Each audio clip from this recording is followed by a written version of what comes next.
दोस्तों, मैं Surendra Singh super education study platform में आपका स्वागत करता हूं। मैथ पेडागोजी के 30 मोस्ट इंपोर्टेंट क्वेश्चन लिए हैं मैंने। शुरू करते हैं आज की क्लास। पहला प्रश्न दिया है, कक्षा 2 के छात्रों को 44 लिखने के लिए कहा गया तो कुछ ने 404 लिखा। अध्यापक के रूप में आप इसको कैसे संबोधित करेंगे? अगर आप टीचर हैं और कक्षा 2 की बात की जा रही तो छात्रों को 44 लिखने के लिए बोला गया तो उन्होंने 44 के स्थान पर 404 लिख दिया है। तो ए में कहा जा रहा है उन्हें मूर्त पदार्थ से विनिमय नियम समझाएंगे। बी में कहा जा रहा है उनको उस समूह में रखेंगे जिसने सही लिखा है। और सी में कहा जा रहा है उन्हें सही उत्तर प्राप्त करने के लिए कहेंगे। और डी में कहा जा रहा है उनकी कॉपियों में सही उत्तर लिखेंगे। ऐसा तो बिल्कुल नहीं करना है, तो इसका पहला वाला ठीक हो जाएगा। उन्हें मूर्त पदार्थ से विनिमय नियम समझाएंगे, ये इसका सही आंसर हो जाएगा, पहला वाला ठीक हो जाएगा। 2 नंबर प्रश्न देखेंगे, गणित के प्राथमिक पाठ्यक्रम में प्रतिचित्रण का परिचय देने का मुख्य प्रयोजन क्या है? ए में कहा जा रहा है त्रिविम विचार क्षमता को प्रोत्साहन देना। बी में कहा जा रहा है अनुपातिक विवेचन को प्रोत्साहन देना। और सी में कहा जा रहा है विषय को सरल और रुचिकर बनाना। और डी में कहा जा रहा है संख्याओं की निरसता को समाप्त करना। तो प्रोत्साहन कैसा वर्ड है, ये याद रखना है। प्रोत्साहन कैसा वर्ड है? पॉजिटिव वर्ड है। और हतोत्साहित कैसा है? नेगेटिव है। तो यहाँ पर भी प्रोत्साहन आया है, यहाँ पर भी प्रोत्साहन आया है, तो ए और बी इसका सही हो जाएगा। नीचे देख लेते हैं, कोड में दिया है। ए में कहा जा रहा है ए डी, और 2 नंबर पे कहा जा रहा है ए और बी, और 3 नंबर पे कहा जा रहा है बी और सी, और 4 नंबर पे कहा जा रहा है ए और सी। तो इसका सेकंड वाला सही हो जाएगा, यानी कि बी ठीक हो जाएगा, ए और बी सही है। 3 नंबर प्रश्न देखेंगे, सूत्र का प्रयोग किए बिना अध्यापक निम्नलिखित में से किन साधनों या शिक्षण अधिगम सामग्री का प्रयोग ये दर्शाने के लिए कर सकता है कि विभिन्न आयामों वाले 2 आयतनों का क्षेत्रफल समान हो सकता है? ए में कहा जा रहा है पैमाना, और बी में कहा जा रहा है ग्राफ पेपर, और सी में कहा जा रहा है धागा, और डी में कहा जा रहा है टाइल। तो ए में पॉइंट नंबर ए में कहा गया बी और डी ये सही है, और 2 में कहा जा रहा है ओनली सी ठीक है, और 3 नंबर में कहा जा रहा है ए और डी ठीक है, और 4 नंबर में कहा जा रहा है ओनली बी ठीक है। तो इसका सही आंसर हो जाएगा बी और डी सही है, पहला वाला ठीक हो जाएगा। बी और डी इसका सही आंसर है, यानी ग्राफ पेपर। बी में क्या है? ग्राफ पेपर, और डी में क्या है? टाइल। इन दोनों की आवश्यकता पड़ती है। 4 नंबर प्रश्न देखेंगे, एनसीएफ। एनसीएफ का फुल फॉर्म क्या होता है? एनसीएफ पे मैंने स्पेशल वीडियो बना के पढ़ा दिया है। अगर आपने नहीं पढ़ा है तो प्लीज़ चैनल पे आइए और प्लेलिस्ट को देखिए, और वहाँ से आप पढ़ सकते हैं। एनसीएफ का मतलब होता है नेशनल कैरिकुलम फ्रेमवर्क। राष्ट्रीय पाठ्यचर्या 2005 के अनुसार निम्नलिखित में से कौन से विषय प्राथमिक विद्यालय में गणित पाठ्यक्रम का भाग नहीं है? प्राथमिक स्तर की बात हो रही है, प्राइमरी लेवल की बात हो रही है। ए में कहा जा रहा है सममिति, और बी में कहा जा रहा है प्रतिरूप, और सी में कहा जा रहा है अनुपात, और डी में कहा जा रहा है चौपड़ यानी टाइलिंग। तो 4 का सही आंसर हो जाएगा अनुपात यानी कि रेशियो।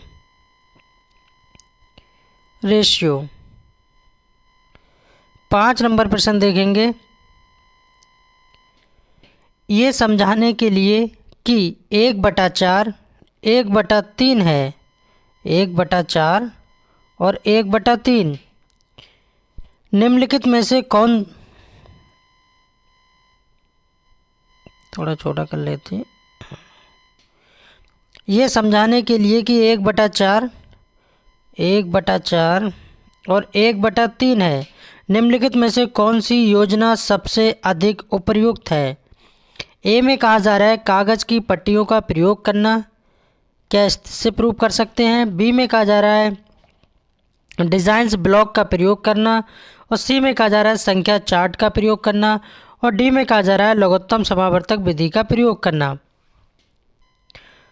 तो 5 का सही आंसर हो जाएगा कागज़ की पट्टियों का प्रयोग करना। ए इसका सबसे बढ़िया आंसर हो जाएगा, ए ठीक हो जाएगा। 6 नंबर प्रश्न देखेंगे, प्राथमिक कक्षाओं में बच्चों को गणित पढ़ाने के लिए बनाई जाने वाली पाठ्य योजना का निम्नलिखित में से कौन सा अति महत्वपूर्ण पहलू है? प्राथमिक स्तर की बात हो रही है। ए में कहा जा रहा है गणितीय संकल्पनाओं को संरचनात्मक ढंग से प्रस्तुत करना। और बी में कहा जा रहा है विद्यार्थियों को अवसर देना कि वे संकल्पनाओं की संरचना करें। अच्छा, यहाँ पर ये जो वर्ड आया है ये भी पॉजिटिव वर्ड है, अवसर देना, प्रोत्साहन करना, ये कैसे वर्ड है, पॉजिटिव है। और हतोत्साहित कैसा है, नेगेटिव वर्ड है। 3 नंबर पढ़ लेते हैं सी में कहा जा रहा है क्रियाकलापों को लिखना एवं इस संदर्भ में प्रश्न देना। और डी में कहा जा रहा है पाठ्य पुस्तक के अनुक्रम का अनुसरण करना। तो 6 का सही आंसर हो जाएगा विद्यार्थियों को अवसर देना। अवसर देना बहुत अच्छा है, विद्यार्थियों को अवसर देना कि वे संकल्पनाओं की संरचना करें। 7 नंबर प्रश्न देखेंगे, निम्नलिखित में से गणित में उपलब्धि कम होने का कारण क्या हो सकता है। कम होने की बात की गई है। ए में कहा जा रहा है सामाजिक सांस्कृतिक पृष्ठभूमि, बी में कहा जा रहा है गणित का स्वरूप, और सी में कहा जा रहा है व्यक्ति के स्वाभाविक क्षमता, और डी में कहा जा रहा है लिंग। तो 7 का सही आंसर हो जाएगा सामाजिक सांस्कृतिक पृष्ठभूमि, ए इसका सही आंसर हो जाएगा। और सभी भाई बहन मेरे चैनल को सब्सक्राइब कर लेंगे और वीडियो को लाइक कर देंगे और कमेंट करके अपना स्कोर भी बताएंगे कि सर हमारा इतना स्कोर सही जा रहा है। 8 नंबर प्रश्न है, निम्नलिखित में से कौन सा कथन की सहमति गणित के संरचनात्मक रचनावादी दृष्टिकोण से की जा सकती है। ए में कहा जा रहा है गणितज्ञों से सच्चाई का आविष्कार अपेक्षित होना चाहिए, और बी में कहा जा रहा है गणित पूर्णतः विषय परक है, और सी में कहा जा रहा है मानस दर्शन गणित का महत्वपूर्ण पहलू है, और डी में कहा जा रहा है गणित बच्चों को सीखने के बारे में है।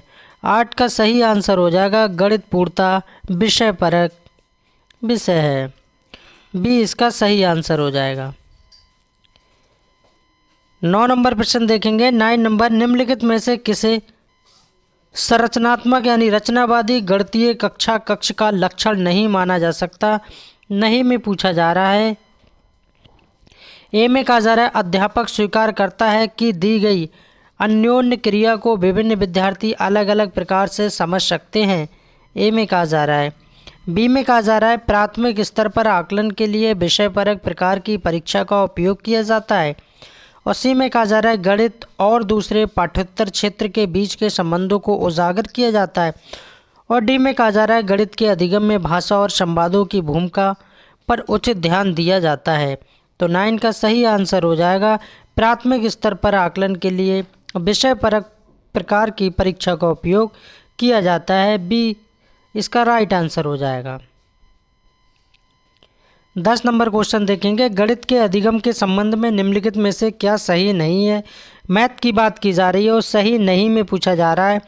ए में कहा जा रहा है अध्यापक के सीखने वालों के प्रति विचारों का अधिगम परिणाम पर प्रभावशाली असर होता है, और बी में कहा जा रहा है विद्यार्थियों की सामाजिक आर्थिक पृष्ठभूमि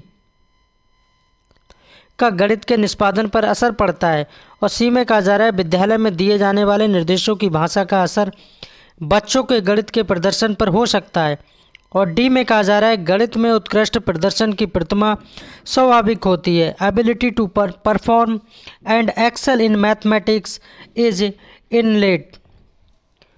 तो 10 का सही आंसर हो जाएगा गणित में उत्कृष्ट प्रदर्शन की प्रतिमा स्वाभाविक होती है, डी इसका सही आंसर हो जाएगा। 11 नंबर प्रश्न देखेंगे, निम्नलिखित में से कौन सा क्रियाकलाप बच्चों में त्रिविम समझ को विकसित करने के लिए अधिक उपयुक्त है। ए में कहा जा रहा है मानचित्र पर शहरों का स्थान निर्धारण करना, और बी में कहा जा रहा है चंद्रमा के उदय होने का समय लिखना, और सी में कहा जा रहा है संख्याओं को संख्या रेखा पर निरूपित करना, और डी में कहा जा रहा है बोतल के ऊपरी दृश्य को चित्रित करना। 11 का सही आंसर हो जाएगा बोतल के ऊपरी दृश्य को चित्रित करना। क्या हो जाएगा, बोतल के ऊपरी दृश्य को चित्रित करना, drawing the top view of the बोतल। 12 नंबर प्रश्न देखेंगे, हिंदू अरबी गणना प्रणाली के लिए निम्नलिखित में से कौन सा सही नहीं है। सही नहीं में पूछा जा रहा है। ए में कहा जा रहा है ये योगात्मक प्रकृति का है, और बी में कहा जा रहा है इसमें आधार 2 की प्रणाली का पालन किया जाता है, और सी में कहा जा रहा है ये गुणात्मक प्रकृति का है, और डी में कहा जा रहा है ये संख्या में अंक की स्थिति इसका मान बताती है। 12 का सही आंसर हो जाएगा इसमें आधार 2 की प्रणाली का पालन किया जाता है, बी इसका सही आंसर हो जाएगा। 13 नंबर प्रश्न देखेंगे, निम्नलिखित शाब्दिक समस्या के प्रकार को पहचानिए। मेरे पास 6 पेंसिल हैं और मनीष के पास मेरे से 2 पेंसिल अधिक हैं। मनीष के पास कितनी पेंसिल हैं? ये कोई उस तरह का सवाल नहीं है कि अगर किसी के पास मान लिया मेरे पास 6 पेंसिल है और मनीष के पास 2 ज़्यादा हैं तो उसके पास कितनी हो गई? 8। इस तरह के विकल्प में नहीं दिया है कि इसके पास 8 होना चाहिए। यहाँ पर ए में कहा है तुलनात्मक घाटा यानी कि सब्ट्रैक्शन, ए में कहा जा रहा है। बी में कहा जा रहा है व्युत्कलित जमा यानी एडिशन, जोड़ की बात की जा रही है। और सी में कहा जा रहा है व्युत्कलित घाटा और डी में कहा जा रहा है तुलनात्मक जमा। तो 13 का सही आंसर हो जाएगा तुलनात्मक जमा की बात की गई है, ये इसका सही आंसर हो जाएगा। आप पेडागोजी के 30 क्वेश्चन देख रहे हैं मैथ के अकॉर्डिंग। मैथ में कैसे कैसे पेडागोजी से क्वेश्चन पूछे जाते हैं, आप क्वेश्चन का लेवल देख लीजिए। ये सारे के सारे क्वेश्चन प्रीवियस ईयर के क्वेश्चन मैंने लिए हैं ताकि आपको एक अंदाज़ा लग जाए, पता लग जाए कि सीटेट में जो मैथ पेडागोजी पूछी जाती है टोटल 30 नंबर में पूछा जाता है। मैथ कितने में? 30 में पूछा जाता है। अब 30 में 15 नंबर ऐसे होते हैं जो सवाल पूछे जाते हैं सीधे सीधे, और 15 नंबर ऐसे होते हैं जो पेडागोजी से पूछे जाते हैं। तो पेडागोजी काफ़ी मायने रखती है हर सब्जेक्ट में। लगभग 150 नंबर का पेपर होता है तो 75 क्वेश्चन, लगभग 70 से 75 पेडागोजी के सभी विषयों में क्वेश्चन आते ही आते हैं। 50% पेडागोजी का स्कोर रहता है, चाहे वो संस्कृत हो, चाहे वो ईवीएस हो, चाहे वो इंग्लिश हो, चाहे वो मैथमेटिक्स हो, कुछ भी हो, सब में। तो 14 नंबर प्रश्न देखेंगे, निम्नलिखित में से क्या गणितीय त्रिकड़ा का सूचक है? ए में कहा जा रहा है गणितीय प्रक्रिया की तर्कसंगतता देने की क्षमता है। बी में कहा जा रहा है परिकलन में निपुणता की क्षमता। और सी में कहा जा रहा है विभिन्न परिस्थितियों में सही सूत्रों को स्मरण करने की क्षमता। और डी में कहा जा रहा है गणितीय संकल्पनाओं की परिभाषा देने की क्षमता। 14 का सही आंसर हो जाएगा गणितीय प्रक्रिया की तर्कसंगतता देने की क्षमता, ये इसका सही आंसर हो जाएगा। 15 नंबर प्रश्न देखेंगे, प्राथमिक स्तर पर ज्योमेट्री के अध्ययन के लिए वांछनीय प्रक्रिया पहचानिए। ए में कहा जा रहा है अध्यापक को प्रारंभ में सरल आकृतियों की स्पष्ट परिभाषा देनी चाहिए और उदाहरण देखने चाहिए। ए में कहा जा रहा है। बी में कहा जा रहा है बच्चों को प्रचुर अवसर दिए जाने चाहिए कि वे दिक् स्थान की अंतर्दर्शी समझ को विकसित कर सकें। सी में कहा जा रहा है प्राथमिक स्तर पर व्यापक ज्योमेट्री शब्द संग्रह का विकास करना उद्देश्य नहीं होना चाहिए। और डी में कहा जा रहा है प्राथमिक स्तर पर ज्योमेट्री को सरल मूलभूत आकृतियों की पहचान तक सीमित रखना चाहिए। 15 का सही आंसर हो जाएगा बच्चों को प्रचुर अवसर दिए जाने चाहिए। मैंने ऊपर भी बताया अवसर कैसा वर्ड है, पॉजिटिव वर्ड है। ज़्यादातर आंसर आपके पॉजिटिव में ही मिलते हैं। बच्चों को प्रचुर अवसर दिए जाने चाहिए कि वे दिक् स्थान की अंतर्दर्शी समझ को विकसित कर सकें।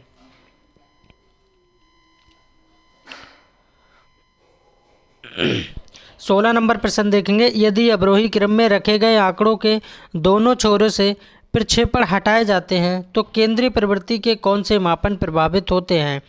ए में कहा जा रहा है बहुलक और माध्यक। बी में कहा जा रहा है माध्य और बहुलक। और सी में कहा जा रहा है माध्य, माध्यक और बहुलक। और डी में कहा जा रहा है माध्य और माध्यक। तो 16 का सही आंसर हो जाएगा माध्य और बहुलक।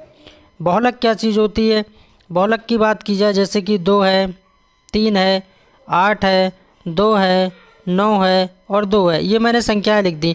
अब मैं कहूँ इसमें बहुलक बताइए। बहुलता जिसकी सबसे ज़्यादा होती है, जो सबसे ज़्यादा बार आता है वही बहुलक है। अब सबसे ज़्यादा बार कौन आया? 2 आया है, क्योंकि यहाँ पर भी आया है, यहाँ पर भी आया है, 3 बार आया है। 2 की संख्या 3 है तो बहुलक कितना हो जाएगा? बहुलक 2 हो जाएगा, क्योंकि जो सबसे ज़्यादा बार आता है वही बहुलक है। तो 16 का सही आंसर क्या हो जाएगा? बी सही हो जाएगा।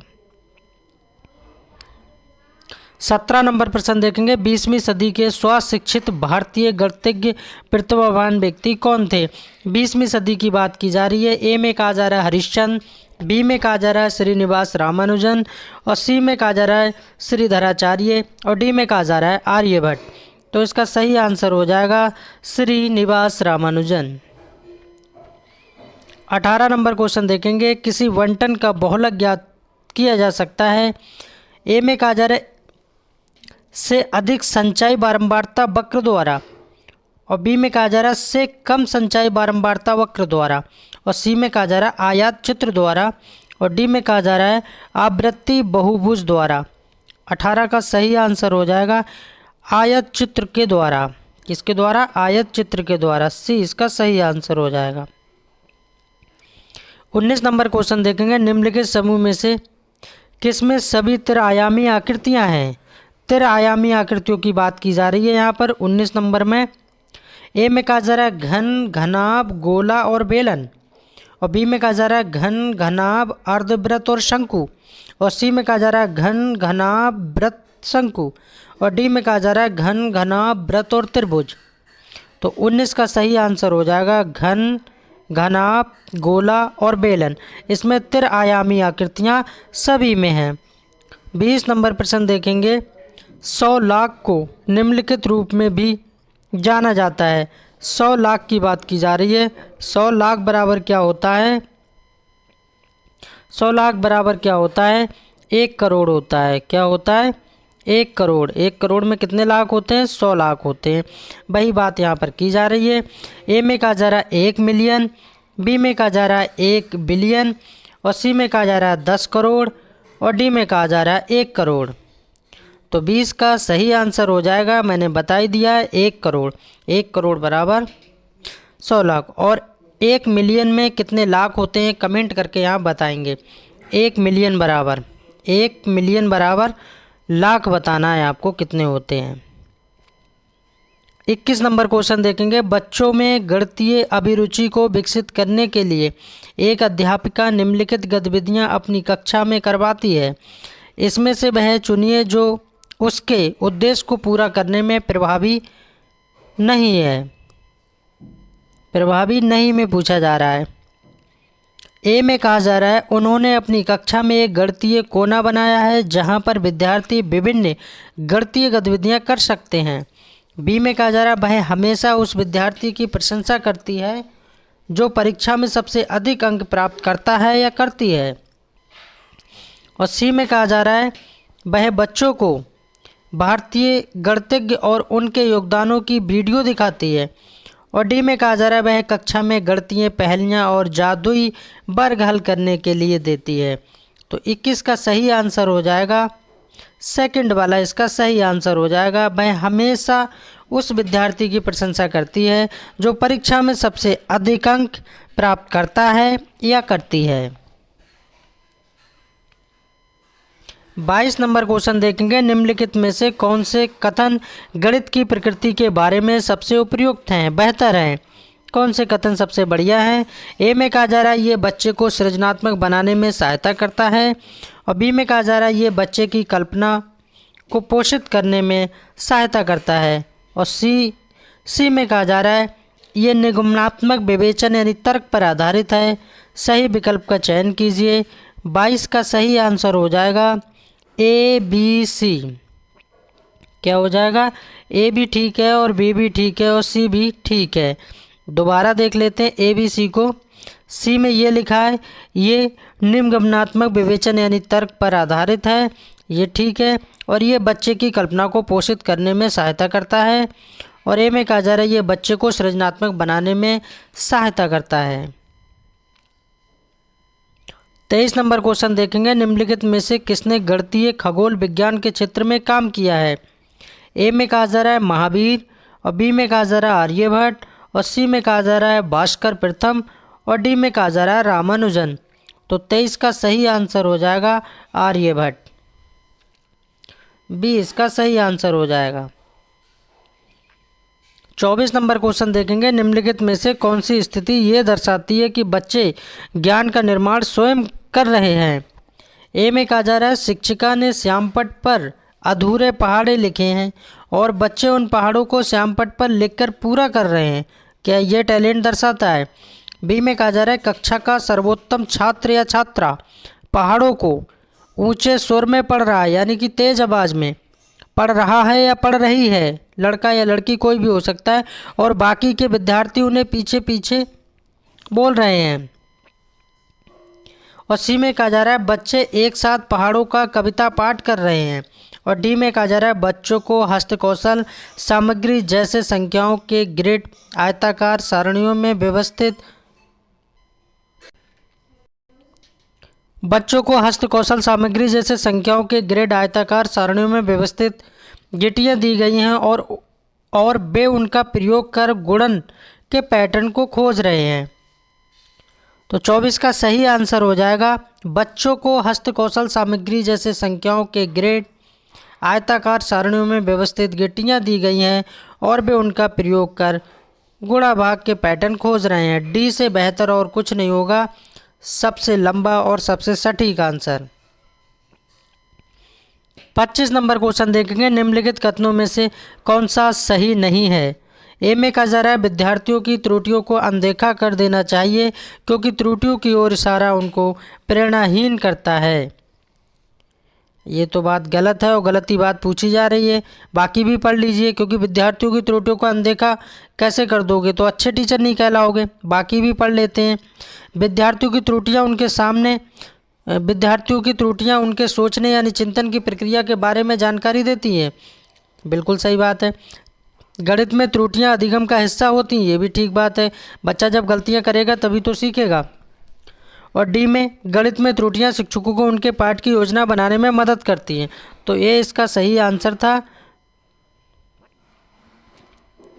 26 नंबर क्वेश्चन देखेंगे, एक शिक्षिका गणित कक्षा में रोल प्ले विधि का उपयोग करती है, उसका उद्देश्य क्या है। ए में कहा जा रहा है अनुशासन बनाए रखने के लिए ऐसा करती हैं। बी में कहा जा रहा है बच्चों को व्यस्त रखना। और सी में कहा जा रहा है विचारों का बहिर्वेशन करना। और डी में कहा जा रहा है बच्चों का मनोरंजन करना। तो 26 का सही आंसर हो जाएगा विचारों का बहिर्वेशन करना। सी इसका सही आंसर हो जाएगा। और सभी भाई बहन मेरे वीडियो को लाइक ज़रूर कर देंगे और चैनल को सब्सक्राइब ज़रूर कर लेंगे। शिक्षक भर्ती का ये निःशुल्क प्लेटफॉर्म है। मैं ईवीएस, सीडीपी और हिंदी को लगातार पढ़ा रहा हूँ, 3 सब्जेक्टों को। अगर आप पहली बार चैनल पे आए हैं तो प्लेलिस्ट तैयार है, वहाँ आके सारा कुछ मटेरियल है, आप देख सकते हैं। 27 नंबर प्रश्न देखेंगे, राष्ट्रीय शिक्षा नीति यानी एनईपी नेशनल एजुकेशन पॉलिसी 2020 के अनुसार देश भर में विभिन्न विषयों में ओलंपियाड और प्रतियोगिताएं होंगी। कैसी होंगी? कम होंगी या सरल होंगी या मजबूत होंगी या हतोत्साहित होंगी। तो 27 का सही आंसर हो जाएगा स्ट्रॉन्ग यानी मजबूत होंगी। और हतोत्साहित मैंने बताया था ये कैसा वर्ड है, ये नेगेटिव वर्ड है। 28 नंबर क्वेश्चन देखेंगे, गणित की प्रकृति के विषय में निम्नलिखित में से कौन सा कथन सत्य नहीं है। मैथ की बात की जा रही है और नहीं की बात की जा रही है। ए में कहा जा रहा है गणित में विचारों के सही संचारण के लिए विशेष शब्दावली का प्रयोग होता है। और बी में कहा जा रहा है गणितीय ज्ञान की संरचना में तर्क कौशल महत्वपूर्ण है। और सी में कहा जा रहा है गणितीय संकल्पनाओं की प्रकृति श्रेणीबद्ध है। और डी में कहा जा रहा है प्राथमिक स्तर पर गणित प्रत्यक्ष है और कल्पना की आवश्यकता नहीं है। 28 का सही आंसर हो जाएगा डी सही हो जाएगा। प्राथमिक स्तर पर गणित क्या है? प्रत्यक्ष है और कल्पना की आवश्यकता इसमें नहीं है। 29 नंबर क्वेश्चन देखेंगे, इस वीडियो का सेकंड लास्ट क्वेश्चन है, निम्नलिखित कथनों में से किस में संख्या 3 का प्रयोग क्रम सूचक भाव में किया हुआ है। ए में कहा जा रहा है इस डिब्बे में 3 पेंसिलों के कई समूह हैं। और बी में कहा जा रहा है मैं इसी इमारत की तीसरी मंजिल पर रहता हूँ। और सी में कहा जा रहा है इस घर में 3 कमरे हैं। और डी में कहा जा रहा है प्रत्येक समूह में 3 टीम सदस्य हैं। 29 का सही आंसर हो जाएगा मैं इसी इमारत की तीसरी मंजिल पर रहता हूँ। बी इसका सही आंसर हो जाएगा। मैथ पेडागोजी का आप क्वेश्चनों का लेवल देख लीजिए, ये प्रीवियस ईयर के क्वेश्चन थे जो मैं यहाँ करा रहा हूँ। और इस वीडियो का लास्ट प्रश्न देखेंगे 30 नंबर, गणित के शिक्षण अधिगम पर निम्नलिखित में से किसका प्रभाव होने की संभावना न्यूनतम है यानी कि कम है। किसकी न्यूनतम होगी? छात्रों के गलत उत्तरों के पूरे हल देना। बी में कहा जा रहा है प्रतिपुष्टि की गुणवत्ता में वृद्धि करना।